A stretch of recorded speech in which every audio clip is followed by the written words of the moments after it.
अस्सलाम वालेकुम दोस्तों, सऊदी अरब की फटाफट ताज़ा और बड़ी खबरों में आपका स्वागत है। मैं हूं साकिब मिर्ज़ा और आप देख रहे हैं गल्फ लाइफ हिंदी। आज के इस न्यूज़ बुलेटिन के शुरुआत में सबसे पहले आपको बता दें कि वैल्यू टैक्स जो है सऊदी अरब में हाल फिलहाल अभी कम नहीं होगा।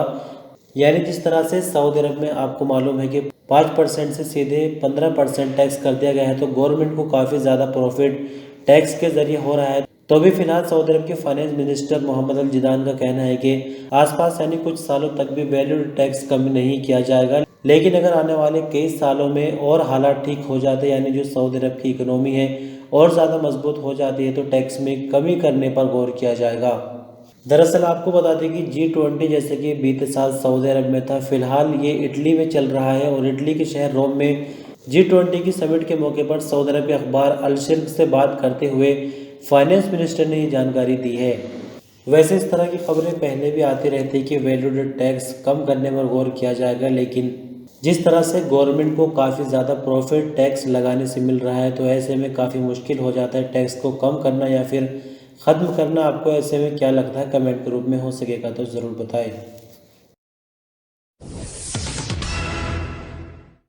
सऊदी मिनिस्ट्री ऑफ इंटीरियर के स्पोकमैन कर्नल तलाल अल शलहूब ने कहा कि ऐसे देश जहां से डायरेक्ट फ्लाइट पर पाबंदी लगी हुई है, वहां से आने वाले ऐसे अजनबी वर्कर जिन्होंने वैक्सीन नहीं लगवाई है उनके लिए क्वारंटाइन सेंटर बनाए जा रहे हैं। कंपनियों के ऐसे वर्कर जिन्होंने वैक्सीन नहीं लगवाई है और वो ऐसे देशों से आते हैं जहाँ से डायरेक्ट फ्लाइट पर पाबंदी है, उन्हें क्वारंटाइन सेंटर में ठहराया जाएगा। आजिल न्यूज़ के मुताबिक स्पोकमैन ने कहा कि कोरोना को लेकर लगातार स्थिति पर नज़र रखी जा रही है और संबंधित एजेंसियां लगातार इसको लेकर रिपोर्ट पेश कर रही है। दरअसल आपको बता दें कि बीते दिनों की अगर हम बात करें तो बल्दे की तरफ से भी इस तरह की खबर आई थी जिसमें कहा गया था कि जद्दा, दमाम, रियाज और जहरान जैसे शहरों के लिए 25 क्वारंटाइन सेंटर के लाइसेंस जारी कर दिए गए हैं, जिनमें 3,276 लोगों के रहने की गुंजाइश रखी गई है।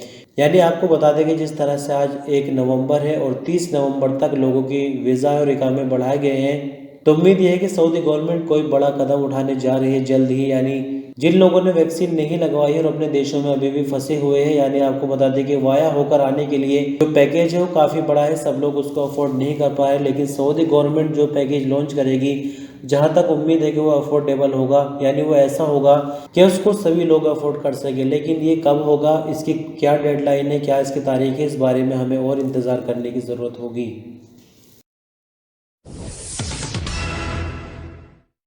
सऊदी अरब की general authority of zakat and tax ने कहा कि आज यानी 1 नवंबर से सरकारी कंपनियों के ठेकेदार कंपनियों पर वैट लागू हो जाएगा। सबक न्यूज़ के मुताबिक विभाग ने आगे कहा कि सरकारी कंपनियों की ठेकेदार कंपनियों को वैट से टेम्परेरी छूट दी गई थी। विभाग ने आगे कहा कि ठेकेदार कंपनियों को वैट के तहत लाना सभी कंपनियों के साथ एक जैसी बराबरी करना है। विभाग ने आगे कहा कि सरकारी कंपनियों के लिए इंपोर्ट पर वैट तारीख के हिसाब से लागू किया जाएगा। 1 नवंबर के बाद सरकारी कंपनियों की इंपोर्ट पर ऑर्डर के मुताबिक वैल्यू टैक्स लागू होगा, जबकि इससे पहले की तारीख पर किए जाने वाले ऑर्डर को पहले की तरह टैक्स से बाहर रखा जाएगा। सऊदी अरब में अथॉरिटी ने उमरा ज़ायरीन को अरट ज़मीनी सरहदी चेक पोस्ट के अलावा सभी एयरपोर्ट, बंदरगाहों और ज़मीनी सरहदी चेक पोस्ट से सऊदी अरब आने की इजाज़त दे दी है। आजिल न्यूज़ के मुताबिक हज व उमरा नेशनल कमेटी के सेक्रेटरी अब्दुल अजीज़ विजान ने सऊदी अरब में उमरा कंपनियों और विभागों को हिदायत जारी की है कि उमरा ज़ायरीन को सभी तरह की सुविधा देने के लिए तैयार रहे। उन्होंने कहा कि रिसेप्शन प्रोग्राम में कोरोना वायरस से बचाव की पाबंदी सबसे पहले है। आपकी जानकारी के लिए बता दें कि उमरा सीज़न शुरू हो चुका है, जिसके तहत उमरा ज़ायरीन आ रहे हैं। सऊदी गवर्नमेंट ने उमरा ज़ायरीन की सुविधा के लिए हर तरह की तैयारियां कर रखी है। नियमों के मुताबिक उमरा ज़ायरीन को कोरोना वैक्सीन की 2 डोज लेना ज़रूरी होगी। और जैसा कि फिर से आपको बता दें कि सऊदी अरब की सभी ज़मीनी सरहदी चौकियाँ, एयरपोर्ट वगैरह उमरा ज़ायरीन के लिए खुली हुई है, लेकिन अरर की जो ज़मीनी सरहदी चेक पोस्ट है वहाँ से उमरा ज़ायरीन को आने की इजाज़त नहीं होगी। रीज़न क्या है, इस बारे में कोई जानकारी नहीं मिली।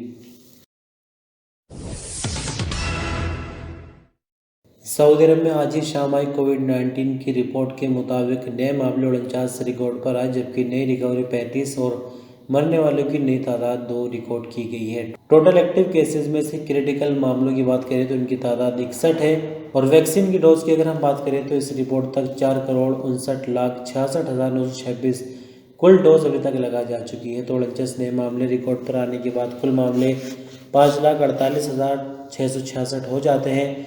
35 नई रिकवरी के बाद कुल रिकवरी 5,37,605, जबकि 2 नई मौत के बाद 8,796 कुल मरने वालों की तादाद हो जाती है।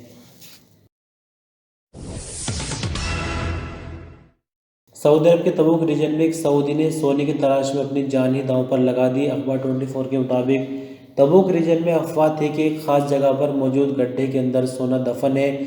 सोने की तलाश में कई लोग वहां पर पहुंच गए। हर एक गड्ढे में दफन सोने की तलाश में लग गया।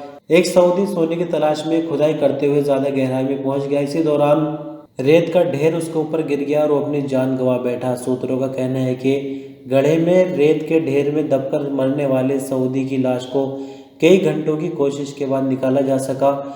तबूक पुलिस ने अफवाह फैलाने वाले 5 लोगों को हिरासत में ले लिया है। पूछताछ के बाद उनको पब्लिक प्रोसिक्यूशन के हवाले किया जाएगा। सऊदी मिनिस्ट्री ऑफ इंटीरियर का कहना है कि कोरोना एसओपीज के वायलेशन सऊदी अरब में लगातार कम हो रहे हैं। सऊदी भर में बीते एक हफ्ते के दौरान सिर्फ 742 कोरोना के वायलेशन रिकॉर्ड किए गए हैं। उकाज़ अखबार के मुताबिक रियाज में सबसे ज़्यादा वायलेशन जो कि 270 सामने आए हैं।